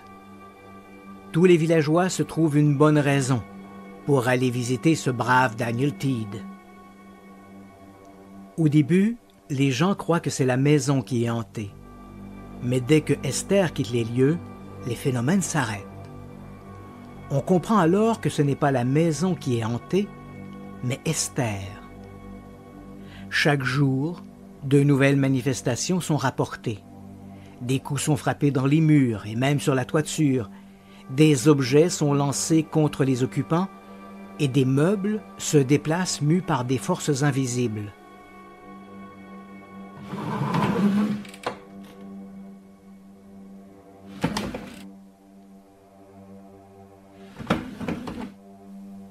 De la cave au grenier, aucune pièce n'est apparemment à l'abri de cet ou de ces esprits malveillants. Les manifestations se produisent toujours dans l'environnement immédiat d'Esther, mais il n'est pas nécessaire que celle-ci soit dans la pièce pour qu'il y ait une manifestation.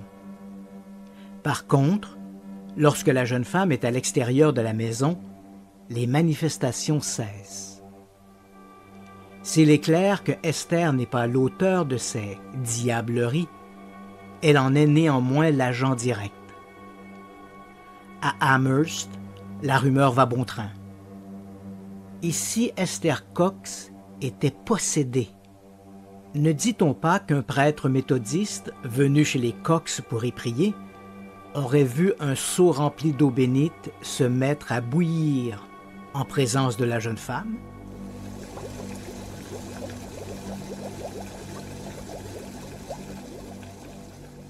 À une autre occasion, Esther et sa famille se présentent à l'église baptiste d'Amherst pour y assister aux célébrations dominicales.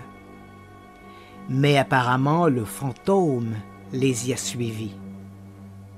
Aussitôt la prière commencée, les missels se mettent à bondir hors des bancs d'église.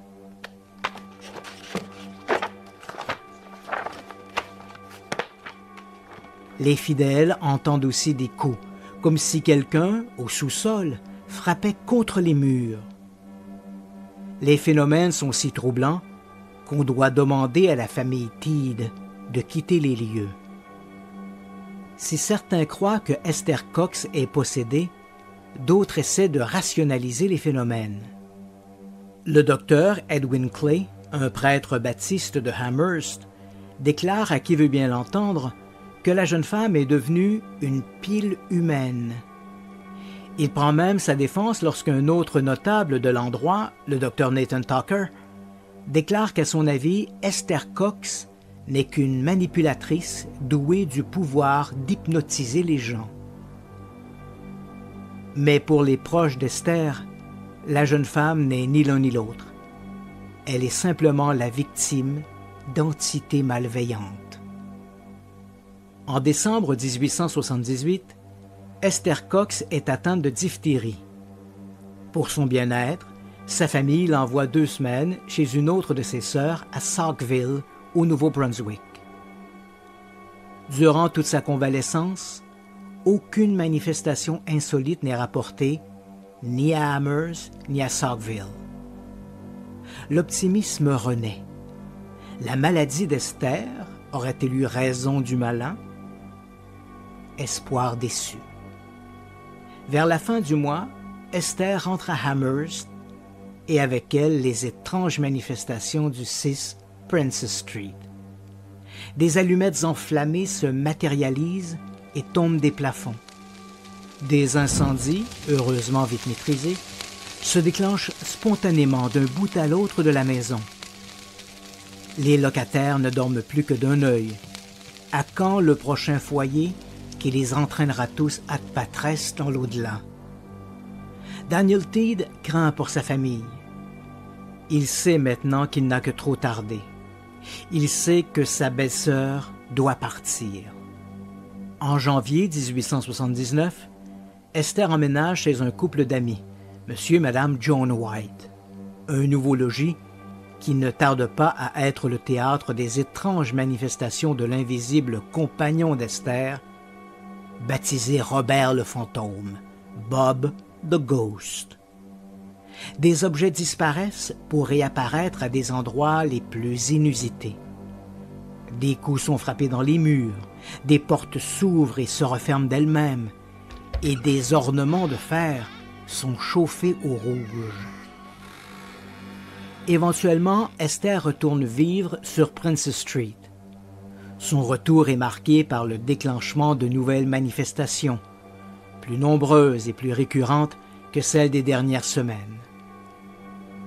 C'est à cette époque que débarque à Amherst un certain Walter Hubble, un acteur de théâtre américain doublé d'un metteur en scène au goût douteux. L'histoire d'Esther Cox, rapportée par tous les journaux de la Nouvelle-Angleterre et des provinces voisines, l'intéresse au plus haut point. Il débarque donc à Amherst et convainc Daniel Teed de l'héberger pendant quelques jours. Il pourra ainsi documenter au quotidien les étranges manifestations. Comme tous ceux qui se sont succédés dans le petit cottage de Princess Street, Hubble est lui aussi témoin de phénomènes extraordinaires. Un jour, alors que toute la maisonnée se prépare à passer à table, des couteaux sont lancés dans sa direction. Le même soir, il voit une chaise poursuivre Esther en sautillant sur ses pattes, comme si le meuble était doué d'une vie propre.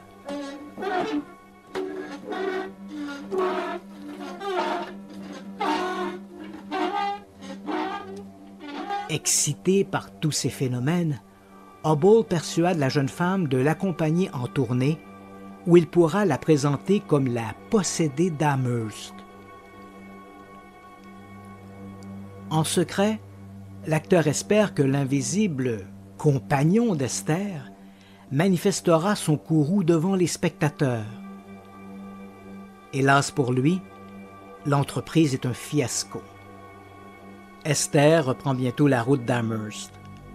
Quant à Hubble, il signera plus tard une petite monographie sur les étranges événements entourant Esther Cox, intitulée « The Great Amherst Mystery », le grand mystère d'Amherst. De retour à Amherst, les choses ne s'améliorent pas. Esther se trouve un emploi chez un certain Arthur Davison, secrétaire à la cour du comté. Mais lorsqu'un incendie ravage la ferme de ce dernier, les préjugés accusent la pauvre Esther Cox. Un juge la condamne à 4 mois de prison pour incendie volontaire, mais la fait relaxer après 1 mois d'incarcération. Quelques mois plus tard, elle convole en juste noces avec un dénommé Adam de Springdale, en Nouvelle-Écosse. Avec cette cérémonie coïncide la fin des étranges actions de Robert le Fantôme. Esther Cox ne sera apparemment plus jamais importunée par ces étranges manifestations qui, pendant près de 2 ans, ont fait de sa vie un véritable enfer. À la mort de son mari, Esther Cox se remarie avec un certain Peter Shanahan, avec lequel elle s'établit à Brockton, au Massachusetts, aux États-Unis. C'est là qu'elle décède le 8 novembre 1912, à l'âge de 52 ans.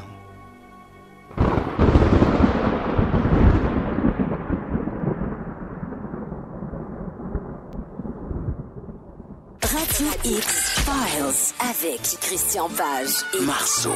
Radio X.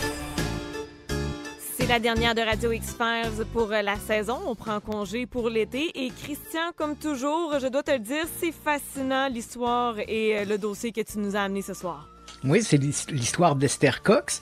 Et pour les gens qui sont des habitués de Radio X-Files, j'imagine qu'il y a eu un peu un sentiment de déjà-vu. Parce que c'est vrai, quand on regarde les histoires de poltergeist de cette fin du 19e, début du 20e siècle, et on en a présenté plusieurs à l'émission. Je pense par exemple, il y a quelques semaines, on avait présenté le poltergeist de la famille Dagg. On a parlé également dans les années 60, on avait fait une émission sur le poltergeist d'Acton Vale, qui nous ramène à la fin des années 60, on est en 1969. Au début des années 70, à St. Catharines en Ontario, un poltergeist également s'était manifesté, auquel parmi les témoins, on avait un grand nombre de policiers de la municipalité qui avaient été témoins de ces phénomènes. Et donc, quand on regarde l'ensemble de ces histoires-là, et principalement si on regarde celle de la fin du 19e siècle, on a souvent une impression de copie-coller, c'est-à-dire que ce sont les mêmes événements, des feux qui apparaissent à gauche et à droite, allumés de manière sporadique, des coups frappés dans les murs, des meubles qui bougent, et bien sûr, au centre de ces manifestations, il y a cette personne qu'en parapsychologie, on appelle l'agent du poltergeist. Et là, je sais, parce qu'à toutes les fois où on parle de ces phénomènes, j'ai l'impression de me répéter, mais bon, je dois le faire parce que, bon, je sais pas ceux qui ont écouté, de quelle manière les gens étaient assidus, mais l'agent du poltergeist, donc c'est cette personne autour de laquelle les manifestations vont se produire, et dans le cas présent, c'est Esther Cox. Il faut quand même préciser ici, Camille, que dans la littérature, on a souvent parlé, quand on parlait de cet agent du poltergeist, ça ne veut pas dire que c'est lui qui le fait de manière volontaire. Ça ne veut pas dire que Esther Cox avait caché des fils à gauche et à droite pour tirer sur les chaises ou les meubles. Mais il faut que cette personne-là soit présente pour que les manifestations se déclenchent. Oui. Et il faut savoir que dans le domaine de la parapsychologie, on a 2 écoles qui s'affrontent pour expliquer ces phénomènes de poltergeist. On a une école qu'on dit survivaliste, comme le nom l'indique, c'est la survie. Donc ces gens-là croient que des esprits, des âmes désincarnées vont utiliser l'énergie de cette personne qu'on va appeler notre agent du poltergeist pour se manifester, comme si l'agent était la porte d'entrée sur notre monde physique pour se manifester. Donc ça, c'est l'hypothèse survivaliste. Et l'hypothèse parapsychologique ou psychologique, c'est qu'en fait, ces manifestations-là ne reposent pas sur une intervention de l'au-delà, mais elles sont le produit même de l'agent du poltergeist. C'est notre personne, notre agent, et dans le cas présent, c'est Esther Cox, qui involontairement, donc, avait des troubles psychologiques, des troubles émotifs, et c'est un peu comme si la matière autour d'elle se mettait en résonance avec ses émotions. J'imagine, et je sais, je donne toujours cet exemple-là, mais c'est un exemple archi connu et les gens peuvent s'y référer aisément. On a tous vu ou lu le roman de Stephen King ou le film qui en a suivi, Carrie, dont la première version mettait en vedette Sissy Spacek dans le rôle, justement, de Carrie White. Lorsque Carrie est perturbée, donc il y a 2 éléments très importants dans le film, là, si je fais référence à la version originale du film et au roman de Stephen King. Les manifestations se produisent avec le déclenchement des règles menstruelles de l'héroïne. Carrie White commence à voir ces manifestations se produire autour d'elle à partir du moment où elle a ses premières règles. Et lorsque les objets bougent autour de Carrie, lorsque des couteaux sont lancés vers sa mère, par exemple, ce n'est pas un fantôme qui lance les couteaux, c'est elle qui involontairement produit ces manifestations. Donc, et ce phénomène, on l'appelle la télékinésie involontaire.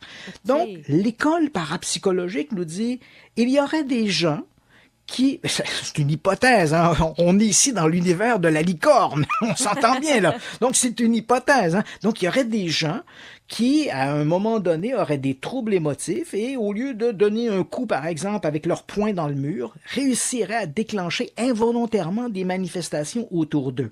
Est-ce que ça peut expliquer, Christian, que ça peut arriver souvent la nuit alors qu'on rêve? Est-ce que ça peut être involontaire de par, on va dire, la ligne entre la réalité et le rêve, justement? Ouais, donc, et cette question-là, elle est tout à fait fondée dans la mesure où les parapsychologues qui étudient les phénomènes de télékinésie spontanée, bien évidemment, incluent des phénomènes qui pourraient se produire dans notre environnement lorsque la personne dort, alors qu'il y a une espèce de vivacité dans l'image onirique, dans le rêve lui-même, que la personne déclencherait autour d'elle des manifestations, et là, elle se réveille en sursaut en se disant, bon, est-ce qu'il y a un fantôme dans ma chambre qui a bougé un meuble, etc. Il faut quand même se rappeler aussi qu'il y a une espèce de mauvaise compréhension du phénomène et qui est due aussi un peu à la littérature, et on pense par exemple justement au roman de Stephen King. Dans les années 50 et 60, la littérature faisait énormément de cas sur les phénomènes de poltergeist en répétant en fait qu'il y avait l'agent du poltergeist était toujours un jeune garçon ou une jeune fille d'âge prépubère ou juste à la puberté. Et c'est justement ce que l'on voit dans le film dans le film Carrie, basé sur le roman de King, hein. Les règles menstruelles arrivent et voilà, les phénomènes se déclenchent. Ça, aujourd'hui, je te dirais que les parapsychologues mettent un énorme bémol là-dessus. Quand on regarde l'ensemble des cas de poltergeist qui ont été enquêtés, plus ou moins sérieusement, il faut bien l'avouer, parce que bon... tous ne font pas des enquêtes de la même manière. Hein. Les amateurs, les chasseurs de fantômes, on a des chasseurs de fantômes qui peuvent être très rigoureux et ceux qui vont dans des lieux hantés avec un pendule et voient toutes sortes de choses. Là. Donc, on n'a pas toujours la même qualité d'enquête. Mais quand on regarde l'ensemble des cas de poltergeist rapportés dans la littérature, cette hypothèse qu'on appelait dans les années 50 l'hypothèse de la mauvaise petite fille, hein, parce que c'était généralement une adolescente ou une préadolescente qui était au centre des manifestations, d'où cette expression de la mauvaise petite fille. On sait que ça ne tient plus la route aujourd'hui. L'ensemble des recherches, l'ensemble des cas documentés montrent c'est vrai que souvent il s'agit d'adolescents ou d'adolescentes, mais on a également des agents du poltergeist qui peuvent être des jeunes adultes et même des gens plus âgés. Donc cette hypothèse-là, la personnalité même du personnage, ou l'âge plutôt, ou le sexe de cet agent du poltergeist est remis un peu en question. Mais on a quand même toujours cette espèce de trame de fond de la personne troublée avec des problèmes émotifs. C'est le cas, par exemple, d'Esther Cox. Hein, on le voit lorsque les manifestations vont commencer à se produire. C'est immédiatement après cette espèce d'agression qu'elle a vécue avec son fiancé de l'époque, qui l'avait menacé avec un revolver. Et c'est au lendemain de ça que les phénomènes vont se produire et ils vont s'arrêter ou s'atténuer à partir du moment où elle va convoler en juste noces, et là, elle change complètement d'environnement. Est-ce que tout ça est lié? Les parapsychologues croient qu'il existe un lien. Mais encore une fois, je tiens à préciser, on est ici dans le domaine de l'hypothèse. On pourrait tout aussi bien introduire dans notre équation des licornes puis des farfadets, puis ça fonctionne aussi, là. C'est donc, il faut être très, très prudent avec ça. Mais c'est vrai que si on regarde au niveau d'une recherche sérieuse et rigoureuse, parce que il y a, dans le domaine de la recherche en parapsychologie, oui, il y a des chercheurs qui sont excessivement prudents, excessivement rigoureux, qui travaillent sur des bases solides, et on continue de défendre cette hypothèse de la psycho ou la télékinésie involontaire. Dans le cas dans notre histoire de poltergeist d'Esther Cox, les auditeurs habitués à ce genre d'histoire, parce que c'est pas la première que je raconte du genre, reconnaissent également non seulement on a une espèce de copie-collée de d'autres histoires semblables, mais on a également une forte importance du religieux. Hein, dans notre histoire d'Esther Cox, il y a ce burin qui écrit sur le mur « Esther Cox, tu es mienne pour que je te tue oui. ». D'ailleurs, il y a un ouvrage qui a été écrit il y a quelques années par un type qui s'appelle David Sinclair, qui est un peu un roman basé sur l'histoire d'Esther Cox, qui s'intitule justement « Mine to Kill ». En mienne pour être tué. Donc, qui était la phrase écrite au-dessus de la tête d'Esther Cox sur le mur.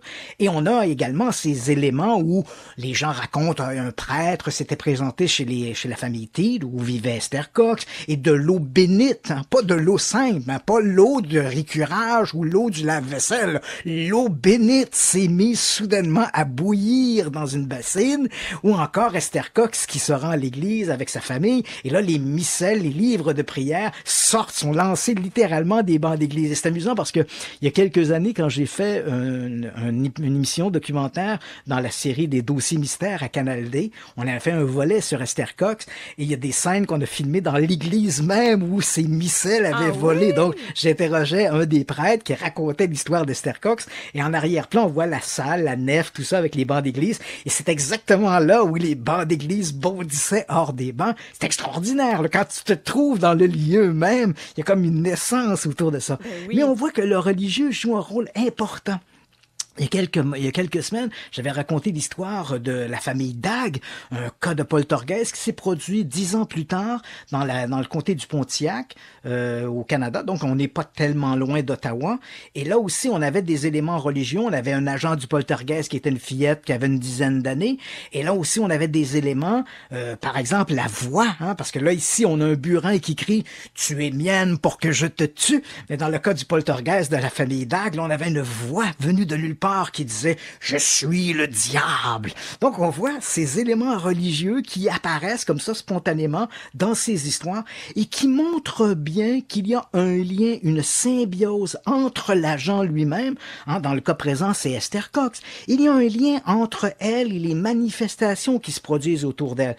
Il y a d'abord ses troubles psychologiques, émotifs liés à cette agression. Il y a ses propres croyances religieuses. Elle est chrétienne et on voit des éléments à caractère chrétien, religieux, qui vont s'inscrire à travers le scénario. On a tous ces éléments-là. Et si tu me poses la question, est-ce que l'histoire est vraie ou non? C'est ce qu'on se pose.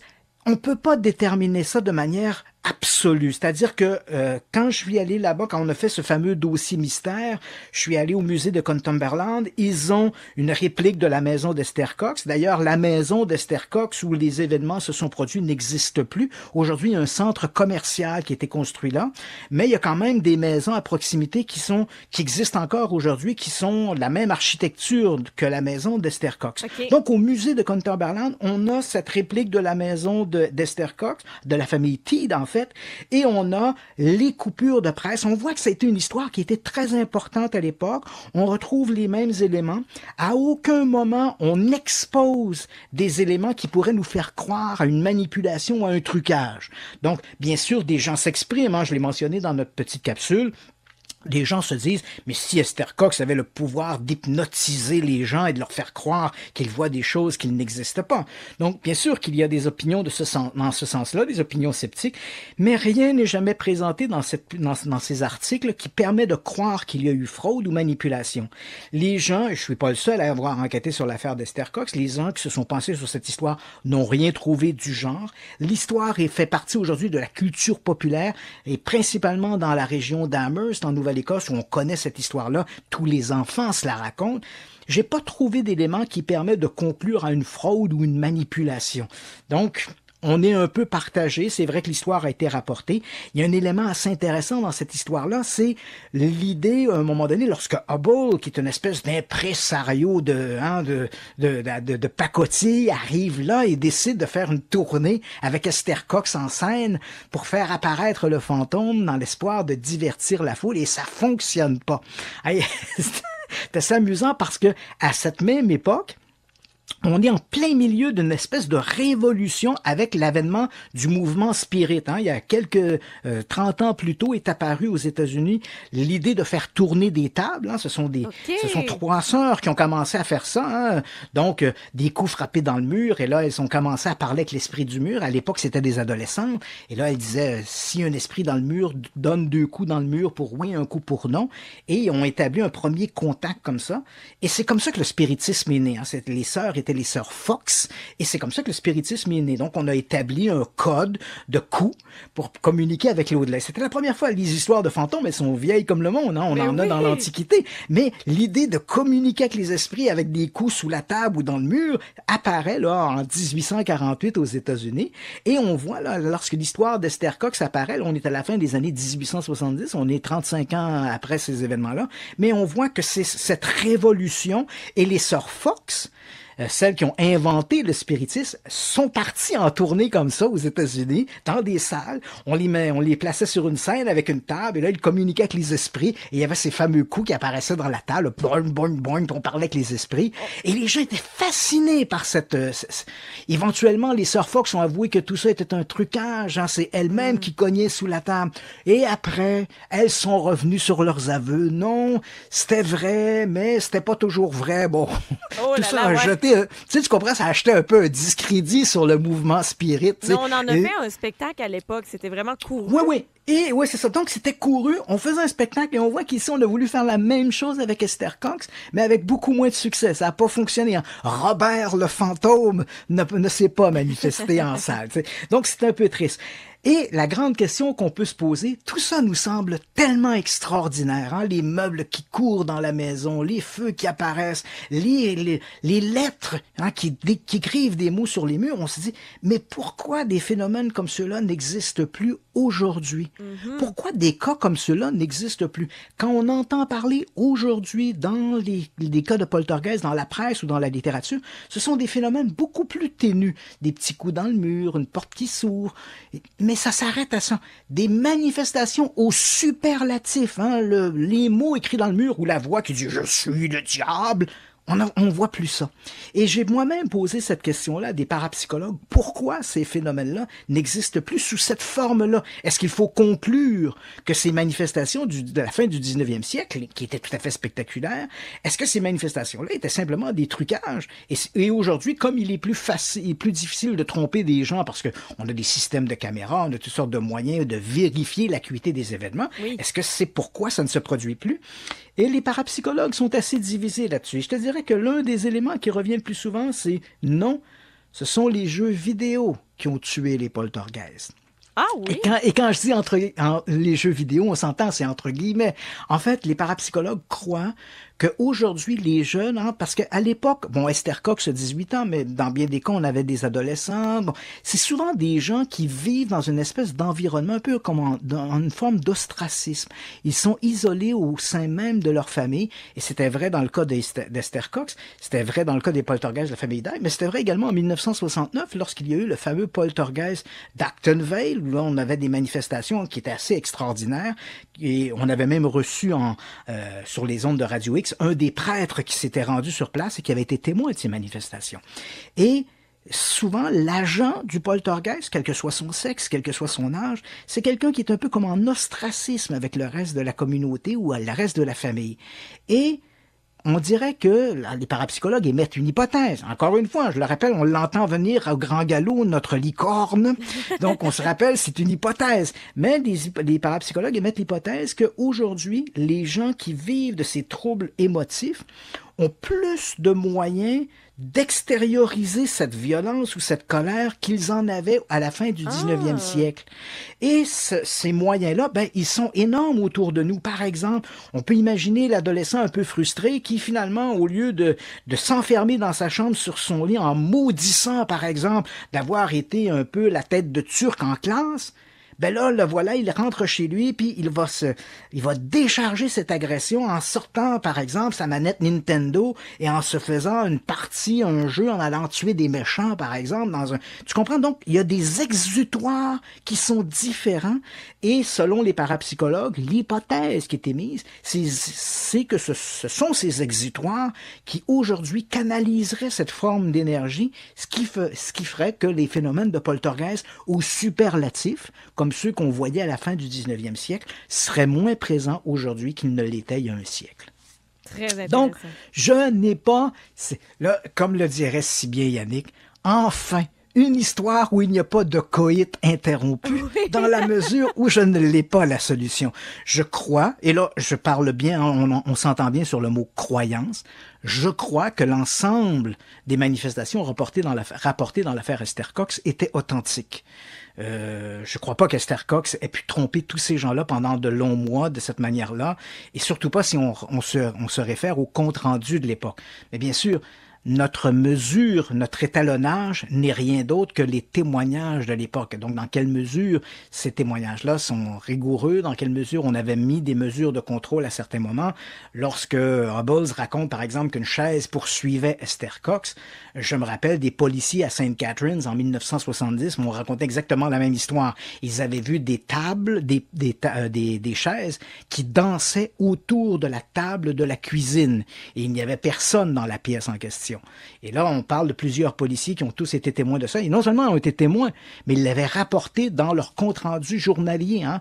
Donc, comme je disais à Yannick, quand les policiers en sont rendus à mettre ça dans leur rapport de police, c'est qu'il y a quelque chose de sérieux, parce qu'on comprend bien qu'au poste, ils vont être l'objet de quelques plaisanteries, hein, quand leurs collègues vont lire les rapports de police. Et par la force du nombre aussi, Christian, quand il y en a plusieurs qui relatent les mêmes événements, on peut commencer à se poser des questions. Oui, je vais toujours me rappeler, dans le cas du poltergeist de St. Catharines, je te fais un aparté là-dessus, mais le premier policier à avoir été témoin de ces manifestations fait un rapport, et ça se passait en soirée. Et le policier suivant, donc un dénommé Richardson, qui est arrivé au poste le lendemain matin, il me racontait, il dit, quand on arrive le matin au poste, on regarde les comptes rendus, hein, les rapports qui ont été faits durant la nuit, pour voir si on doit donner suite à certaines interventions policières. Il dit, je tombe sur le rapport de police de mon collègue, l'agent Crawford, et il dit, la première chose que je remarque en commençant la lecture de son rapport, c'est qu'il commence en disant, je n'avais pas bu et je n'avais consommé aucune drogue. Il dit, quand un collègue policier commence un rapport avec ces mots-là, t'as hâte de lire la suite de ce qui va venir, tu sais. Donc ça, c'était pour le poltergeist de St. Catharines. Mais dans le cas d'Esther Cox, bien sûr, on est trop loin, 1878, on ne sait pas quelles étaient les mesures de contrôle qui ont été mises en place, dans quelle mesure les récits rapportés par les témoins, tant dans la presse que rapportés par exemple par Hubble dans son livre The Great Amherst Mysteries. On ne sait pas dans quelle mesure tout ça est proche de la réalité. Mais si on se fie à l'ensemble des témoignages, la quantité des témoignages, tout le décorum qu'il y a eu autour de cette histoire-là pendant des mois, j'aurais tendance à croire que certaines des manifestations étaient authentiques. Quant à donner une explication aux phénomènes rapportés, je n'en ai absolument pas la moindre idée. Et je pense que c'est toujours ce qui fascine aujourd'hui les parapsychologues, entre guillemets, sérieux, qui s'intéressent à ces phénomènes, c'est qu'il y a quelque part des histoires, comme celle d'Esther Cox, qui résistent aux explications rationnelles et qui nous interrogent, est-ce qu'il y aurait quelque chose au-delà des sens connus qui pourraient se manifester et produire dans l'environnement des phénomènes tout à fait extraordinaires. C'est la grande question des phénomènes paranormaux, effectivement. Qu'en est-il de ce dossier-là en question de la possession d'Esther Cox? Est-ce que c'est demeuré non résolu, et ce depuis le 19e siècle? Oui, absolument. Donc aujourd'hui, personne, on n'a pas trouvé, évidemment, si on se réfère par exemple à une littérature sceptique, on sans preuve à l'appui, on va dire, voilà, Esther Cox a réussi à tromper ces gens-là, c'est elle qui bougeait les meubles, c'est elle qui faisait ceci, c'est elle qui faisait cela, mais malheureusement, tous les gens sceptiques ou croyants, on doit tous se référer aux mêmes sources. Et les sources sont les articles de journaux de l'époque. Donc on ne peut pas...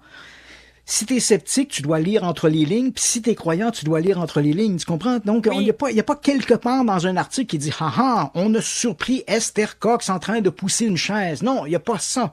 Donc, lorsque les sceptiques disent « voilà, peut-être que Esther Cox a poussé la chaise, peut-être que c'était pas aussi précis que ça, peut-être qu'il n'y avait pas de gens dans la pièce », mais tout ça ne sont que des spéculations qui ne servent que le discours que tu vas entretenir. Si tu as un discours sceptique, évidemment, tu vas spéculer de manière à te donner raison, si je puis dire. Et si tu es croyant, tu vas te référer à ce qui est rapporté dans la presse en faisant fi de tous les éléments qui pourraient être discordants pour donner du poids à l'histoire de fantômes. Mais je te dirais qu'aujourd'hui, 140 ans après les événements, personne n'a la réponse absolue dans l'affaire d'Esther Cox. Est-ce qu'elle est vraie ou non? Une chose est certaine, après les événements, donc après s'être mariée une première fois, elle décède de son mari, ensuite elle déménage aux États-Unis, elle va prendre le nom de Shanahan, où elle va décéder quelques années après.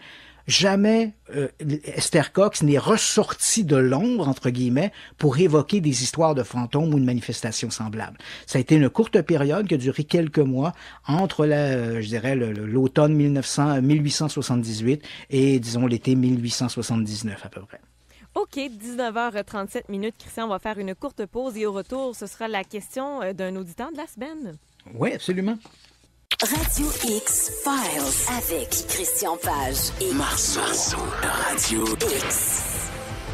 19h40. Merci d'être là sur les ondes de choix 98.1 Radio X pour Radio X Files, que ce soit sur les ondes ou via le Facebook Live. On est déjà rendu au dernier bloc, Christian, le moment où on répond à une question d'un auditeur. Et cette semaine, ça concerne des cosmonautes russes en perdition. Oui, c'est une histoire qu'on appelle les cosmonautes fantômes. Et j'ai décidé de répondre à cette question qui m'a été posée il y a quelques semaines. Mais cette semaine, il faut dire que la mi-juin de cette année correspond à l'époque, en 1963. À la mi-juin, c'était le vol en Russie de Valentina Tereshkova, qui est devenue la première femme à voyager dans l'espace.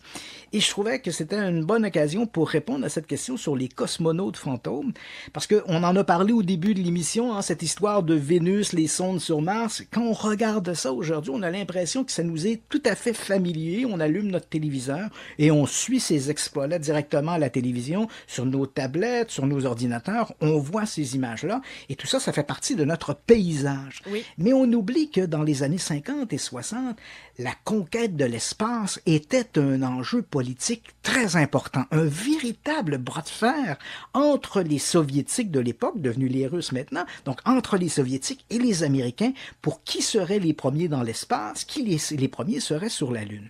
Et dans cette l'effervescence de cette course à l'espace, des gens à travers le monde, bien sûr, suivaient cette épopée, et c'est là que va arriver notre histoire des cosmonautes fantômes. Alors là, je te ramène, on est en Italie, on est dans la région de Turin, en Italie, on est dans un petit village qui s'appelle San Maurizio Cavanese, et là, on a deux frères, des jeunes adultes, les frères Achille et Giovanni Battista Giudicia Cordiria.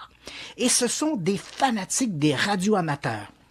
Donc, chez eux, juste à côté de leur maison, il y a une espèce de bunker qui date de la Deuxième Guerre mondiale. Donc, déjà, dès l'adolescence, les jeunes se sont livrés à acheter toutes sortes de surplus de l'armée américaine, des radios, des transmetteurs. Ils ont fait des espèces de bricolage de tout ça. Ils ont assemblé ça dans cette espèce de bunker. Et lorsque la course à l'espace débute, bien sûr, ils vont utiliser des antennes pour essayer de se brancher sur tout ça. Et comme la Russie est plus proche que les États-Unis, puis il faut dire aussi que les Russes sont beaucoup plus secrets. Les Américains, eux, annoncent d'avance ce qu'ils vont faire. Ils disent, telle date, on va procéder au lancement de telle fusée avec tel astronaute. Donc, on peut déjà suivre à l'avance les progrès du programme spatial américain. Mais les Russes sont beaucoup plus secrets. On ne sait pas trop ce qu'ils font. Et lorsqu'ils annoncent un vol, ils l'annoncent après coup. Donc, c'est pas avant. Donc, le premier homme dans l'espace, par exemple, Yuri Gagarin, on est en avril 1961, le 12 avril 61, les Russes n'ont pas annoncé avant qu'ils enverraient un homme dans l'espace. Tu comprends? Donc, ce n'est que le lendemain, le 13 avril, qu'ils disent « Oh, on a envoyé un homme dans l'espace. » Donc, on l'annonce après coup et après que la mission soit couronnée de succès. Tu comprends? Donc, les échecs, on le sait pas. Ça se peut qu'il y ait eu des missions qui n'ont pas été annoncées puis qui se sont révélées être des échecs et on n'en a pas parlé. Parce que les Soviétiques, bien sûr, ne veulent pas ternir leur image. Et c'est un peu dans cette idée-là de la non-transparence de l'Union soviétique qu'arrive notre histoire. Donc, on a nos deux frères, Cordiglia, qui s'intéressent à la radio amateur, qui branchent leur système un peu rafistolé et bricolé, qui écoutent les Russes. Ils sont pas seuls. Ils ont autour d'eux toutes sortes d'amis qui écoutent avec eux pratiquement 24 heures sur 24 ce qui se passe dans le ciel de l'Union soviétique. Et là, ils vont raconter, en fait, c'est un article qui va paraître en 1965, en avril 1965, dans les pages du magazine Sélection du Reader's Digest, qu'on connaît bien, qui existe encore aujourd'hui, qui va publier pour la première fois cette histoire. Et là, nos deux jeunes radioamateurs italiens disent que durant les premières années de la conquête de l'espace, ils ont capté des signaux de détresse apparemment venant de l'espace, émis par des cosmonautes soviétiques, parce que il faut savoir que les voyageurs de l'espace ont différents noms. Les Américains les appellent les astronautes, les Soviétiques les cosmonautes, les Chinois ce sont des taïkonautes. Donc, dans le cas de nos astronautes russes, nos cosmonautes, donc les jeunes livrent aux sélections du Reader's Digest cette information tout à fait spectaculaire. Ils auraient capté à au moins 2 reprises des signaux de détresse provenant de cosmonautes en perdition dans l'espace. Donc, il y a une première fois, ils disent en novembre 1960, ils ont capté d'un point précis dans le ciel un cosmonaute qui lançait comme message, parce que l'un d'entre eux, il faut bien s'entendre, on est en Italie, nos frères Cordiglia sont entourés d'amis, dont un parle le russe. Et là, il dit, voilà, on a entendu un message, et le message disait « SOS à toute la Terre, SOS à toute la Terre ». Donc, on répétait ça, mais on n'a pas plus d'informations. Et ça, c'était le 28 novembre 1960.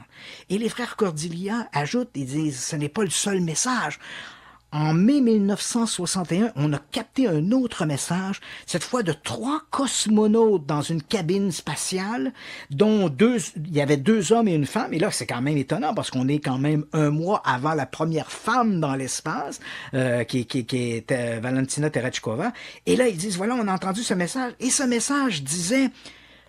Grosso modo, les conditions s'aggravent. Il fait de plus en plus chaud. Pourquoi ne répondez-vous pas? On ne cesse de ralentir. Le monde ne saura jamais rien de nous. Et ce message était transmis par la voix d'une cosmonaute russe que les frères Cordiglia avaient baptisée Ludmila. Et écoute, on se fait un petit plaisir. Voici le message de détresse de Ludmila.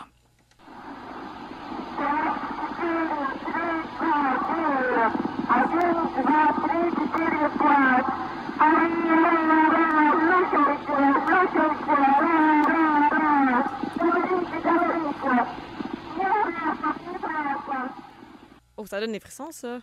Donc, on a ce message. Et là, donc, écoute, on est fasciné par ça. On s'est dit, donc les Russes, les méchants Russes, ils ont envoyé des astronautes dans l'espace, ils ont eu des échecs de mission, ils nous ont rien révélé. Et n'eût été, de ces enregistrements, de ces messages publiés par les frères Cordiglia, on n'en aurait jamais rien su. Mais en réalité... tout ça est peut-être rien d'autre qu'une arnaque, une belle histoire qu'on aime se raconter. Parce que d'abord, il y a plusieurs éléments dans cette histoire-là qui ne fonctionnent pas. Donc, cette histoire de SOS, le premier message SOS que disent les frères Cordiglia qu'ils ont capté, ça venait d'un point précis dans l'espace. Il faut savoir qu'au niveau des radioamateurs, il faut au moins 3 tours de transmission pour faire un calcul, pour pouvoir déterminer le point d'émission. Donc, à partir d'une seule antenne basée dans ta cour, tu peux pas déterminer d'où le message vient. Oui, en tout respect, ça semblait être un équipement un peu de brousse, là. Ouais, c'est ça. Donc, c'est cool. Quand je dis bricolage ici, il faut bien s'entendre, hein? C'était du bricolage. Donc, ils entendent ça. Donc, bon, on reste un peu froid à ça. On se dit, wow, que vaut cette information? Et le message qu'on entend ici, ce message de détresse qu'on a fait entendre aux auditeurs, il faut savoir qu'il est entendu en mai 1961. Donc, on est à la même époque où les Russes vont envoyer Yuri Gagarin dans l'espace, hein, donc, et à l'époque, les Soviétiques n'ont pas de vaisseau spatial capable de contenir 3 passagers. Hein. Les vaisseaux de l'époque étaient des capsules qu'on appelait les capsules Vostok, et les Vostok étaient construites uniquement pour un seul cosmonaute. Donc, lorsque les frères Cordiglia nous disent, voilà, on a capté ce message, 3 cosmonautes en perdition dans l'espace, désolé, mais les Russes n'avaient pas à cette époque-là une capsule capable de contenir 3 cosmonautes. Donc là, on a déjà un problème.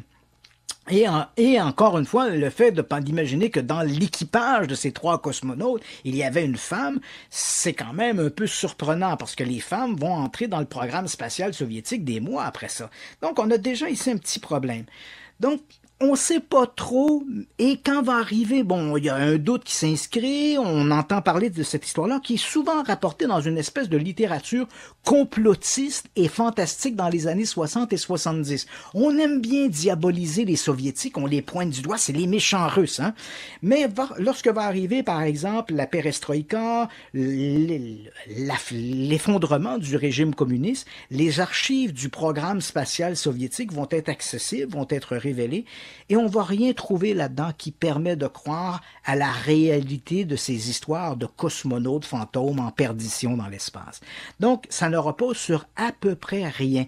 On a ces histoires-là des 2 frères Cordiglia. D'ailleurs, faut dire que ces messages-là, au moment où ça se passe, cette course à l'espace, à travers le monde entier, il y a des radios amateurs qui suivent les communications de ces échanges entre les astronautes et la station spatiale au sol, hein, c'est la station spatiale de Baïkonour, et les frères Cordiglia sont les seuls à capter ces messages-là. Donc, on commence à se questionner, comment se fait-il qu'ailleurs dans le monde, et principalement, tu comprends que les Américains ont un œil sur l'Union soviétique à l'époque, hein? Oui. Des services comme la CIA et d'autres agences ont des antennes relais partout dans le monde, et on suit à la trace tout ce qui se fait dans le programme spatial soviétique, et eux n'ont jamais entendu ou capté le moindre signal qui laisserait croire à des équipages en perdition. Et là, voilà que les frères Cordiglia racontent cette histoire tout à fait fantastique. Aujourd'hui, lorsque l'on parle de ces histoires de cosmonautes fantômes, qui circulent encore beaucoup, hein, il y a beaucoup de gens dans le milieu du paranormal ou des théories du complot qui aiment diaboliser des agences comme la CIA, la NSA, la NASA, le programme spatial soviétique. En fait, toutes les agences gouvernementales sont un peu